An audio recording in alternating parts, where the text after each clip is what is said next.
Un suspect plaqué au sol par les policiers britanniques.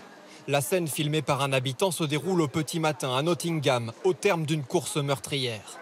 Derrière se trouve le fourgon volé, avec lequel l'homme de 31 ans aurait renversé des passants. Le capot est déformé et le pare-brise criblé d'impacts de balles. Ma femme sortait les poubelles ce matin et elle a entendu crier « Sortez, sortez !» C'était la police qui venait d'arrêter le fourgon. À la façon dont ils criaient, ça semblait très grave. Ils l'ont braqué et l'ont sorti de là. Ses affaires sont encore ici. L'alerte est donnée vers 4 h du matin. Dans ce quartier universitaire, 2 étudiants de 19 ans viennent d'être poignardés. Quand la police arrive, ils sont déjà morts. Un 3e corps sera découvert 3 km plus loin, dans ce quartier résidentiel. Puis à 5 h 30, en plein centre-ville, une camionnette poursuivie par la police s'en prend aux passants. Il a foncé sur 2 personnes qui se tenaient au coin de la rue. La femme a fini sur le trottoir et l'homme a été projeté en l'air. J'aimerais n'avoir jamais vu ça.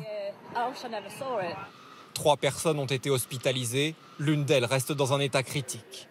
Les attaques et l'arrestation du suspect se sont déroulées dans 4 quartiers différents de Nottingham, semant la terreur ce matin, alors qu'une bonne partie de la ville était bouclée. L'heure à laquelle se sont produits les faits, en pleine nuit, interroge les enquêteurs, car habituellement, les attaques terroristes se déroulent plutôt au moment où il y a du monde dans les rues.